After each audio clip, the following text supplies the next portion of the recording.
My name is Sarah Stiles. My age is 50. Today is May 4th, 2012. May the 4th be with you. Our location, we are in the auspicious Healy Hall at Georgetown University, and Ryan Zimmerman is my student. I am his professor. I am Ryan Zimmerman. I am 22 years old. Location here at Georgetown on May 4th. And Sarah Stiles is my mentor and my professor, and also a good friend. Yes. So, all right. Ryan Zimmerman. I am not a big baseball fan, but I must say, before that first class that I had with you, I went to a Nationals baseball team game, and then when I saw your name, I could only think that, and I kept it to myself. So, Ryan, do you ever have anybody who, does the baseball thing come up in your life? It has come up a number of times, especially we are here in our nation's capital, and the Nationals are a favorite pastime because baseball is America's favorite pastime, as we all know. But it's hysterical how many professors I've had and people that have brought up the Ryan Zimmerman thing. Like, do you know that there is the third baseman of the Washington? It's like, oh, I might have heard of him because I can't Google myself anymore. Which I guess is fine for finding jobs and that sort of thing. But the number of people, or not finding jobs, we'll see. But it's funny because every single friend that I've ever had that's gone to a Nationals game has taken a picture and tagged me in that. So I would say that I have maybe like 30 or 40 pictures on Facebook on my profile of the other Ryan Zimmerman. And at least he's good. He's you know good. What I mean? He's very good. So, yes. And I don't mind it because I'm from a baseball family. We're Yankees fans though, because we're from Jersey. So you either have the Phillies, which we're North Jersey, so we're not close enough to Philly to really appreciate them. And then if you're going for the Mets or the Yankees, you have to pick the Yankees because you want a team that wins. So that's just how I feel. So you never remember. You and I were there at the beginning of time. Oh, yeah. My very first class as a full-time professor at Georgetown, and your very first college class as a college student. Yeah. It's day one. So what, and I'm glad to hear that you don't remember me saying that, because I was very careful not to say it. Although I do know that 3 years in, I did pass you a baseball card. It's true, and I still have it. It's pinned. It's pinned on my corkboard in my room right now. So, what were you thinking? Get away from that first day in Introduction to Sociology, brand new person, Georgetown University. Absolutely. It was to go from public school in New Jersey to arrive on the hilltop. Have your parents abandon you forcibly, which it's a choice word. I was very excited to be abandoned. College was exciting, but it was my first class. I remember that morning, it was an 8:50. It was on early. A Wednesday. It was the very first class of the semester. I remember just thinking what should I wear so that I can, impress everybody? I take myself seriously. Everyone should take me seriously as well. What should I wear? What should I I am Ryan Zimmerman. I don't have a nickname, so I can't, call myself anything else. So what should I do? And it was really funny because it was such a, that was day one of the entire thing. I think it's so interesting that it was intro to sociology. I ended up becoming a sociology major. That the first professor I had is probably the last professor I'm having a conversation with. Yeah. It's a bookend to what has been an amazing 4 years. And that day, you're stepping into the role of the college student in so many ways, and you're sitting in the classroom and you're looking around and you're recognizing your peers. And it's so funny because I talk about your class, my first class, intro sociology, all the time because of other students that were in there. Because I remember you would call roll, and I can remember almost everyone's names. And there are so many people that I now when I see them, I only call them by their first and their last name because of roll from intro to sociology at 8:50 on Monday and Wednesday, first semester of my collegiate career. Yeah, very interesting. Yeah. So fascinating what you were thinking, what you were feeling. I remember where you sat Yeah. to my right, about 3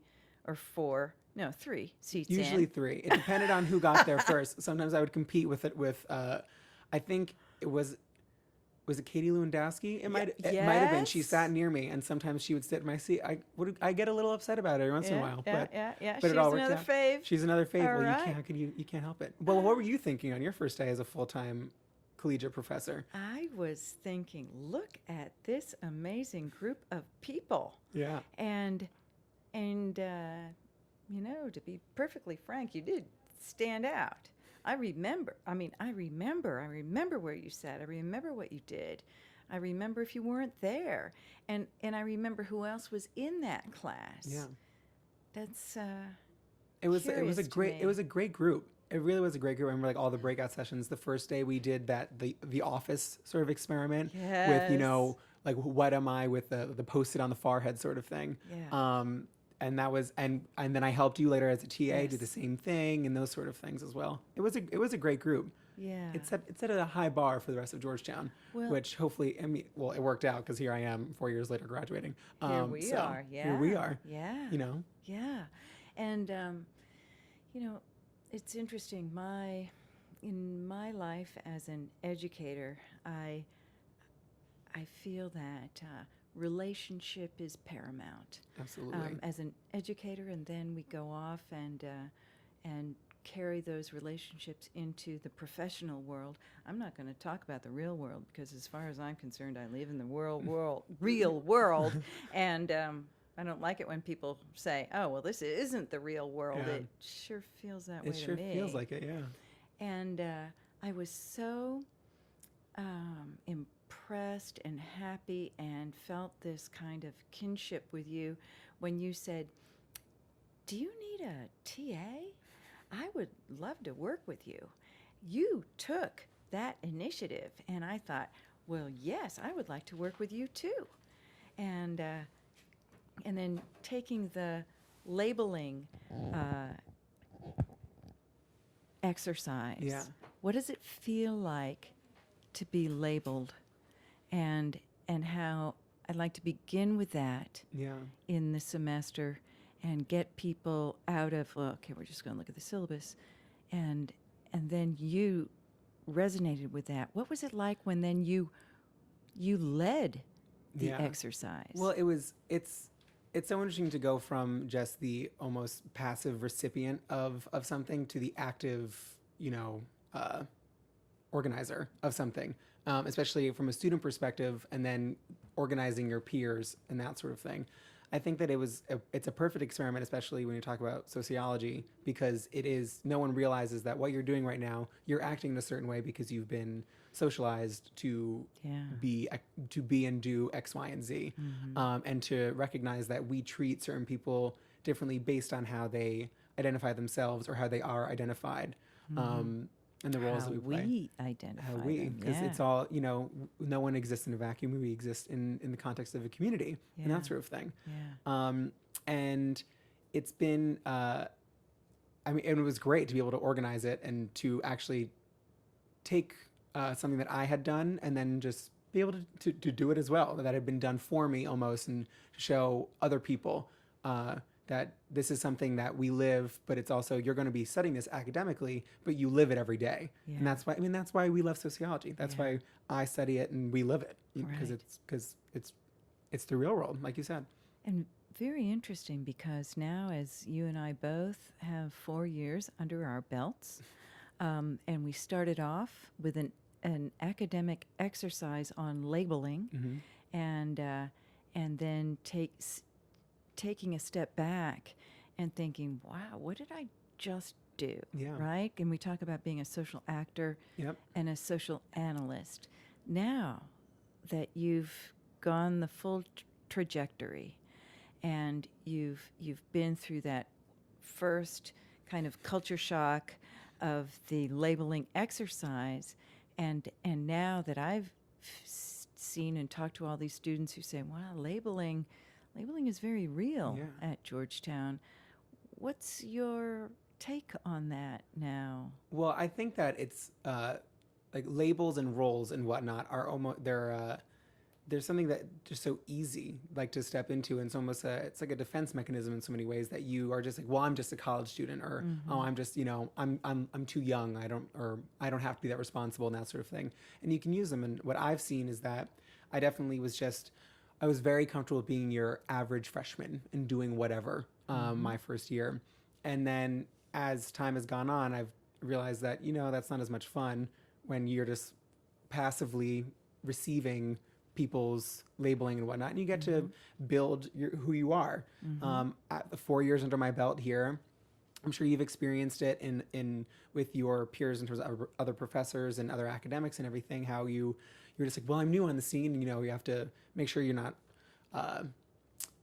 splashing too much. You have to wade your way in. But then after 4 years, you know, we've made a splash. We've been able to actively create who we are. We've been able to do things that we wanted to do instead of what we had to do, and that sort of thing. And I think before, because you were saying, you know, relationships are paramount, and that through especially my relationship with you, my relationship with Missy Foy, my relationship with so many of my other professors, Christine File, GSP, the relationships are paramount. And I remember last semester I took international organizations with James Vreeland, and he said on the last day of class, you are sitting in this room with the future leaders of tomorrow. He said, I want you to look around the room. I want you to notice who you're sitting with. You may remember one or two things that I have said, and if in 10 years from now, if I bump into you and you can talk about the IMF for a second, I would be so overjoyed. He's like, but you will learn more from the people sitting next to you than you could ever learn from me, because the relationships that you have, the friends that you make, teach you so much more about life, yourself, and that sort of thing. And that's what I've said to so many of the students in the Georgetown Scholarship Program, working as someone on the student board, as a mentor, and somebody in the office and everything, is that a lot of, especially as a freshman, you don't realize, you know, I'm here to learn and take classes and write papers and that sort of thing. And I was excited to do that. But as a senior, I'm approaching my last finals period, and I really couldn't care less about them, because I've learned more outside of the classroom doing things with other people, whether it's a conversation over coffee, whether it's organizing Relay for Life, whether it's singing with my a cappella group, whether it's chatting with a professor, you know, in their office, not during their office hours, intruding their personal time when they want to be doing other things that I've done to you so many times. You just learn so much more just by, you know, letting down your guard and letting somebody really get to know you, and that shapes you in such a way and allows you to you know, make a splash. That's fascinating. Yeah. And as we think of that sociologically speaking, this notion that you come into a totally new culture, and then you've got to scope out wallflower what first, is it, that sort of thing. yeah, Blend and in. then as you say, you know, your very first class, first thing in the morning on Wednesday. Okay, I'm at Georgetown School. This is how I dress. This is how I, you know, this is my pen. Do I have a polo on? What should I be? Exactly. What should I be wearing? This is impression management. Absolutely. And now you've had time to create your own impression. Yeah.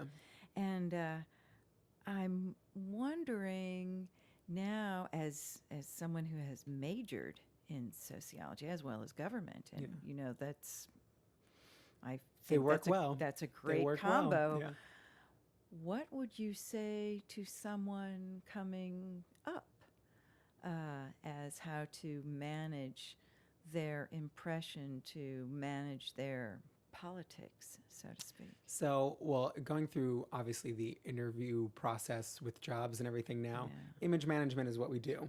Like labeling is image management. It's what you want to be perceived in a certain way. You don't want to burn bridges and ruin opportunities by being crass or by making the wrong impression.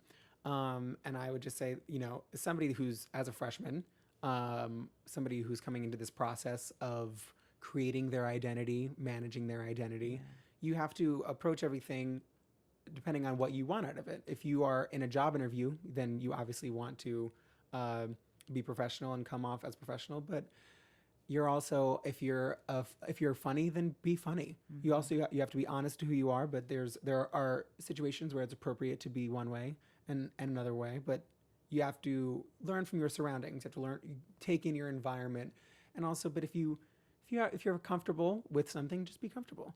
And one thing that, like, the metaphor, I guess, that we've been building on, like starting as like a wallflower and then slowly going from the background to the foreground, going from the chorus to the lead sort of thing. It takes time, and like really it's using the resources. The people around you are resources, like using them as they're available, and learning with time. I mean, there's, as a senior to a freshman, there's just so much advice I could give in terms of what I did and what I wouldn't have done if I could do it over and that sort of thing. But we don't get to do things over. Right. Instead, just start, like, don't dive in, but you want to enjoy the experience, but you always have to be careful not to ruin anything too. Because if you're rushing into things and then you don't really know, you don't really know what you're gonna get yourself into. So being smart about things and making the right decision for you and not for somebody else. And because we have a lot of students in the program too that they come, they want advice in terms like what classes should I take and what sort of thing. And it's like, well, what do you want to do? And they're like, well, there was one student who was just like, well, I really want to take a sociology class, but I know that all the basketball players are sociologists, like sociology majors. And I was like, whoa. Well, funny you should say that, because I also am a sociology major. I was like, but I do not play basketball. Funny you should say that. And because you can learn so much from it. And I obviously, I've taken a ton of gov classes and I've gotten so much out of that, but there's something so much more exciting about the sociology department that I've, well, and it's because of this. It's because you and I are sitting here. I don't have any professors in the gov department that I could have sat down and really done this with. It says a lot more about the program, but these are all also active decisions that I made. I said, do you want, I took our nice professor student relationship, and I said, I want more styles. I need more styles in my life. Can I be your TA? That sort of thing. And that's what that's what, like, going from the wallflower to the center of attention in the middle of the room, like, that's what it's all about. Yeah. Can I ask what you saw in Sarah or Professor Stiles that sort of inspired you, and like when your relationship sort of sparked? Well, I was enamored, I would say, on the first day of class, because you as a lecturer, and you always hit the right points. It's so fun. Whenever I talk to Professor Wickham Crowley or Professor Daddio or anybody about Sarah Stiles, they always just say, isn't she great? And I always just say, Sarah Stiles is a gift to Georgetown. The things that you've done for our campus, the things that you've done for DC as a community, your story itself is just so inspirational in terms of what you've done as a person for really social entrepreneurship and social justice. You belong here at Georgetown because Georgetown really strives through our Jesuit identity to do a lot of the things that you do on a daily basis. The classes you're teaching, the content of your conversations that you have just casually with students. We're talking about image management. That's like, these are conversations we've had before. And it's engaging and it's academic. But on the first day of class, I remember sitting there saying, like, I'm going to learn a lot this semester just because you are a conversationalist. You're somebody that eases people's tensions in a room because you let things flow. Like, it's never high strung, high stress, because it's all fine. It's all gonna work out. And I remember when you'd lecture, you'd always do this sort of thing with your arm, almost like a ballet move, where you'd walk out and as you turn, you do this, and it's just everything always just seemed to flow. It was it's that sort of comfortable environment that really allowed me, one, to appreciate what I was learning so much more, become more engaged in what I was learning, and wanting to learn more as a result of it. But then also just wanting to get to know you. I knew that I wanted to be more involved in the department because I loved what I was seeing. I had you and Professor Daddio in freshman year. So, and as everybody has said, you sold it. You sold sociology for me, the two of you. So I knew that I wanted to become a lot more involved in that respect. And especially I was coming back from abroad. I emailed you abroad saying I'd really like to help out and, get and jump back into this major that I have been away from for 6 months. And it was a great way to get back involved. But it was because of all of those things that I said before that really, it was you, I'm a social major because of Sarah Stiles. In many ways, I am the person I am because of the relationships I've built here, and you will always be intimately tied to my experience with Georgetown because you've been peppered through it so many more times than other people. So, I mean, well, thank you at the end of the day. We clicked. Oh yeah, it worked. It worked very well. I remember, and I met with Neil Shah, who basically was like, I would like to be a TA as well. He blazed that trail in many ways. But I remember chatting with him about, like, I love what you're doing, holding office hours for Professor Stiles and that sort of thing. How did you do it? And he was like, you should do it too. He was like, it's such a fun thing to do, to get to talk about things outside of the classroom. And that's what, and at Georgetown does that, and it does that very well. There are so many different avenues where you can really chat with people about real things. And I've had many very real conversations with my friends about everything from religion and politics, the role of women in society and that sort of thing. And just things that are, in my mind, sociological at the end of the day. And I always come from that perspective of the social actor, from, that was the first lecture that we had, really, social actor and whatnot.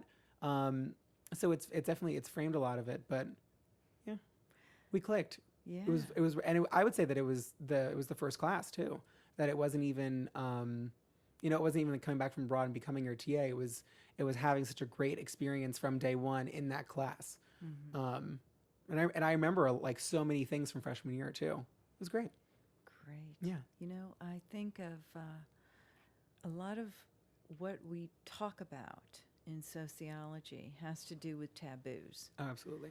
And the things that we don't talk about. It's not small talk. Yeah. When we talk race, gender, Absolutely. class. Oof, those words. Ouch. There they are. No, we don't talk about those Oh, yeah. things. But in class, we tried to make it clear that this is a space where we can talk about it. And you have to talk about it. Otherwise, we're stuck, right? So, and GSP, it seems to me, is all about it. changing the class issue. And now you're finishing up. You've gone deep into a lot of these topics and social reproduction theory and how tough it is to move out of class. And it seems almost like we talk about things almost in race because it's easy, it's like color coded. Yeah. But what about white folk who make money, who have a lot of money, and those who don't have a lot of money, and you can't tell the difference when they're sitting there. Well, and that's the beautiful thing about this program has done phenomenal things in terms of being a racial diversifier for Georgetown. But one thing that makes a community more dynamic is if there is a class diversity, and GSP is the number one socioeconomic diversifier for our campus. If you just had a bunch of rich white kids running around, what problems would they talk about? We don't have, because they don't have problems, as many would say. And they do have problems, but they're just so intimately different than somebody who is just a working class white kid, or even just a middle class white kid.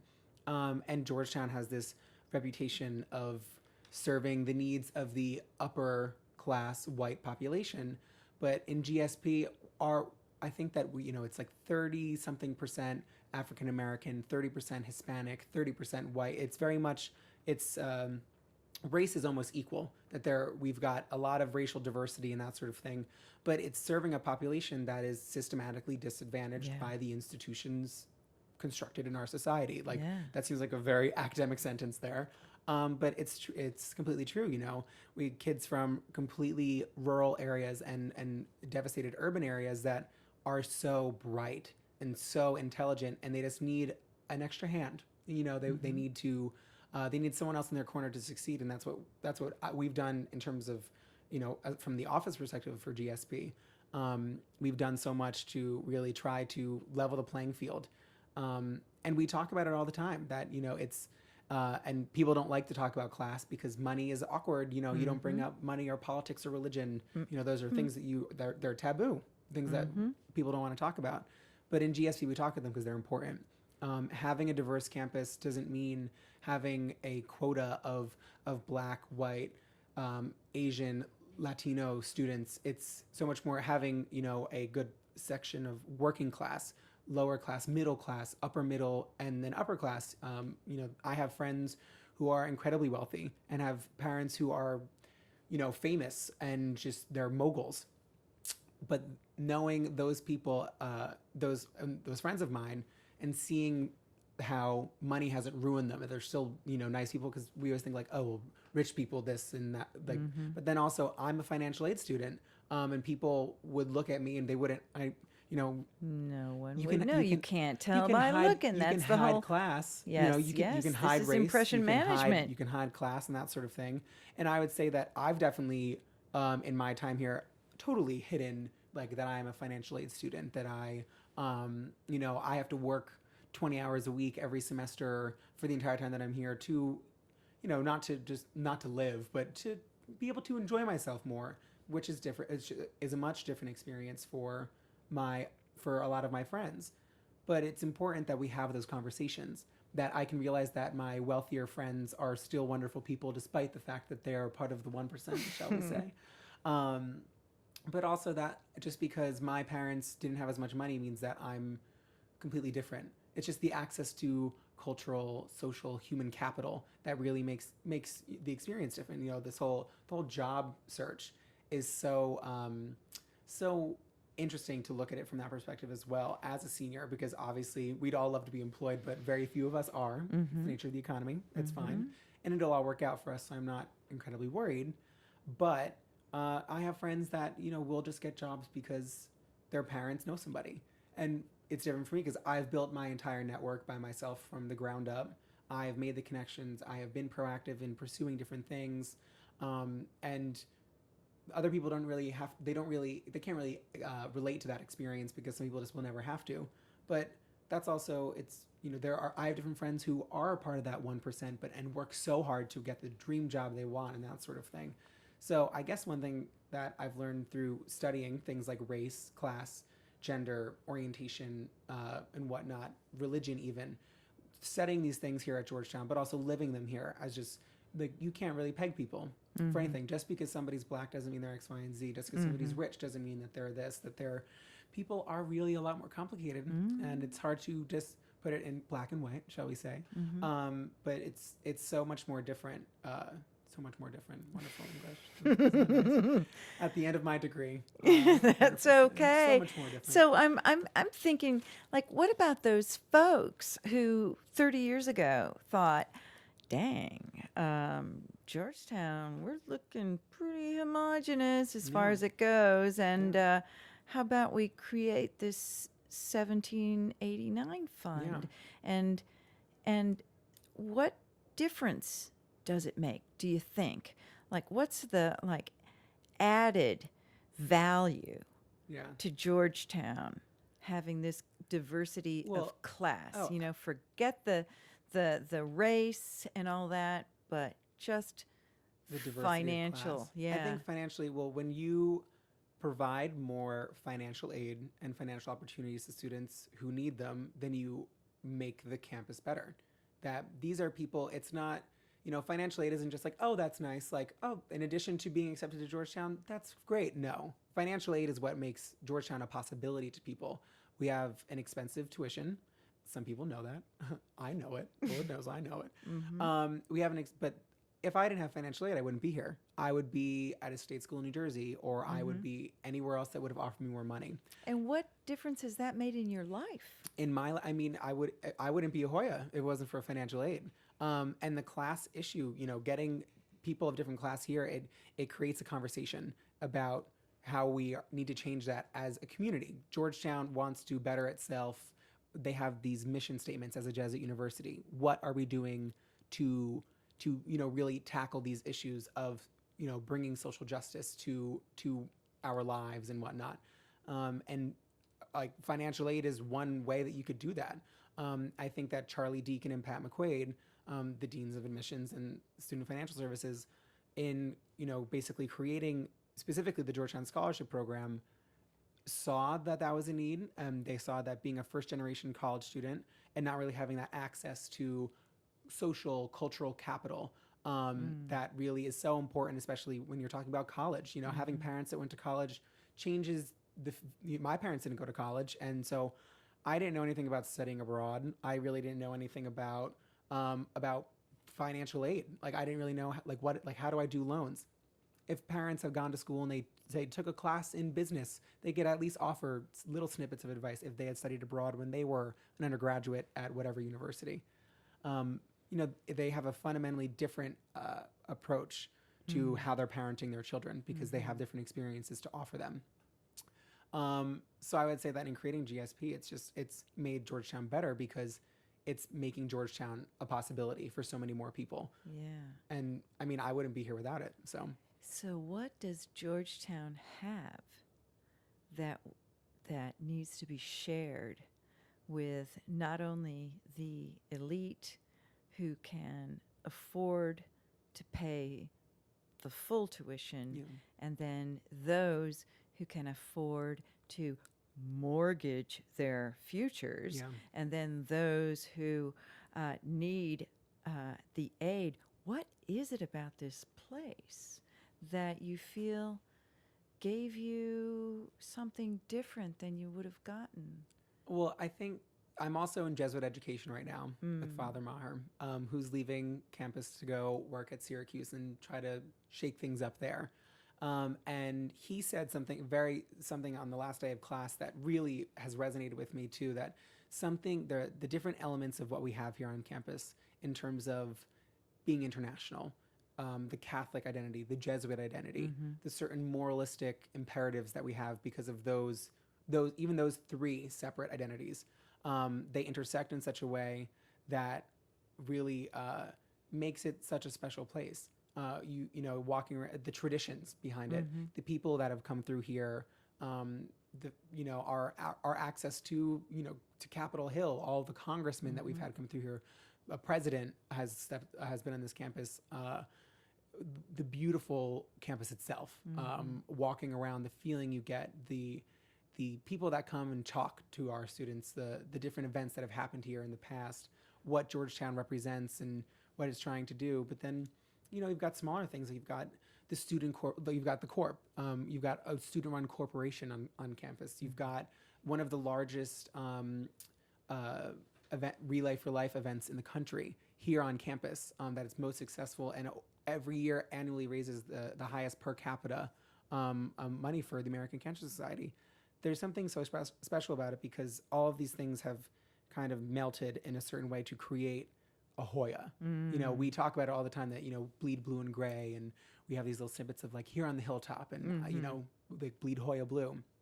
But it's the way that it comes together and all of these separate mission statements and different identities coming together. And it's very, it's impression management. It's kind of what it's doing is like Georgetown has a reputation that it needs to speak to. It has a tradition that it needs to uphold. But it also has a mission that about being forward thinking and forward moving in such a way. And I think that it's because this liberal arts education that I got here would not have been the same at a different liberal arts school. Because of these identities, these traditions, the missions that are here. And it's so interesting because the people that are here care. And we talk about being Hoyas. We talk about Georgetown as a beautiful place in a community all the time. And I feel at other schools, people aren't constantly talking about their identity and their connection to a school and a place in such a heartfelt way. Yeah. And it comes through the faculty. They really... I've had amazing, amazing professors, but also administrators. Charlie Deacon and Pat McQuaid care. Missy Foy cares. Christine File cares. They care about their job. They care about the students that are here. And I've met, and they're not alone. They're the norm. People that are caring about the education that they're giving their students, and the experience, and making sure that it's right.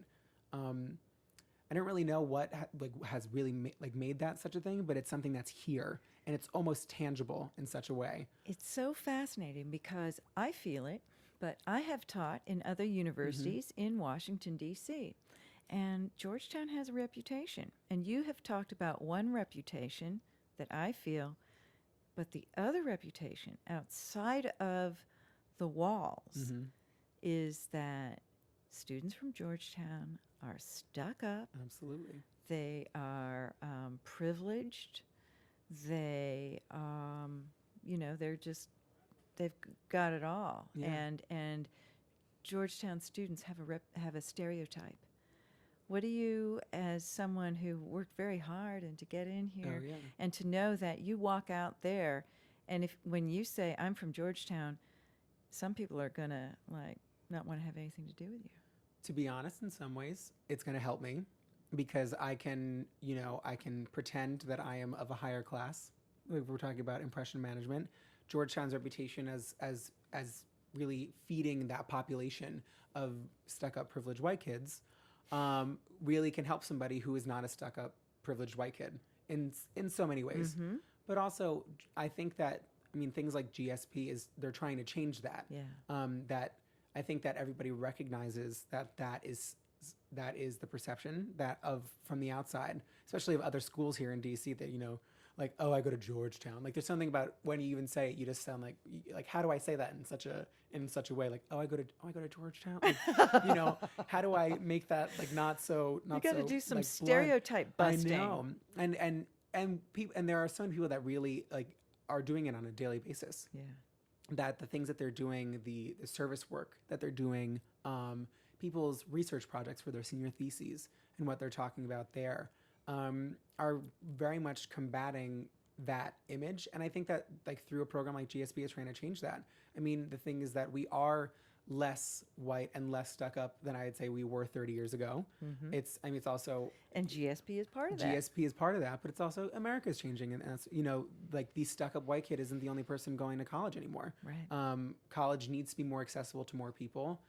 People need to be offered that experience and that opportunity to go to a 4-year research institution and to meet people and have these paramount relationships and whatnot.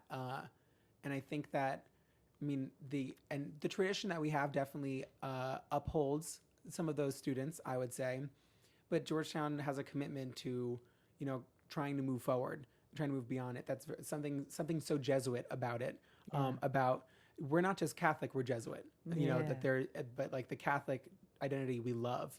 But there's something about strictly being a Jesuit that makes it, you're learning because you're supposed to take what you do here and you're supposed to go out and you're supposed to impact the greater community, the world, either by influencing the elite to change the institutions, to change politics, to change society, to change culture, or to service the poor.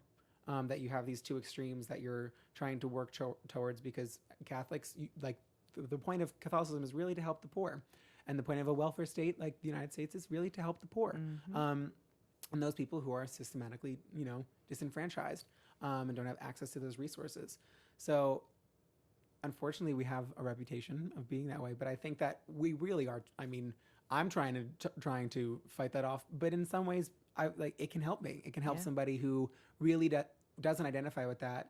But it can change. It can change things, and I think that it has changed. I think that in my 4 years that I've been here, I've definitely, I've met more people who are just more honest about oh, I'm not rich, or I'm not white, or that sort of thing. So Georgetown's changing, and in a good way.